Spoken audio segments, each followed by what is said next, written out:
अजित दादाचा मर्डर करण्यात आला, खून करण्यात आला, त्यांचा गेम करण्यात आला.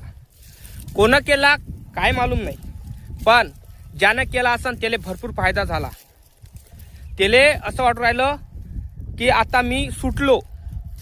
पण जे अजित दादा म्हणत होते की माझ्यापाशी फाईल आहे, काय नाही, का त्या फाईलसाठी अजित दादाचा गेम नसन केला कोण?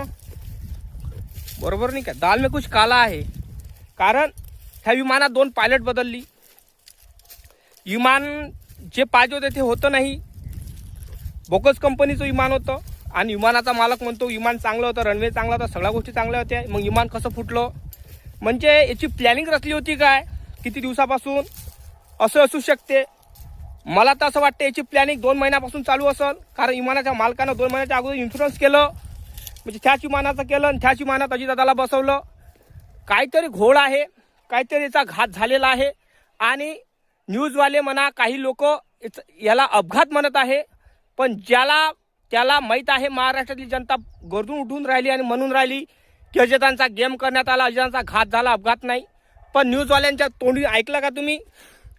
कुठल्याही न्यूजवाल्याने म्हटलं का अजितांचा घात झाला म्हणून?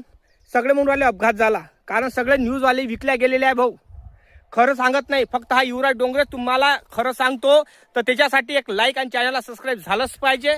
आणि कमेंटमध्ये अजितदादाचा गेम कोणी केला, काय केला, कोणावर शक आहे नक्की कमेंट करून सांगा. जास्तीत जास्त चर्चा झाली पाहिजे. कारण भाऊ अलता भलताने अजित पवार साहेब मेले आणि महाराष्ट्राचा उपमुख्यमंत्री मेला, तुम्हालाही माहीत आहे. आणि कसा मेला, काय मेला? कारण जळून खाक झाला अजित पवार. कोण झाला? अजित पवार जळून खाक झाला. चेहरा वैकू येत नव्हता, फुगला होता अजित पवार, कळलं काय? आणि अजित पवार ला कोण मारलं, कोण नाही, याचं अजून काहीही नाही.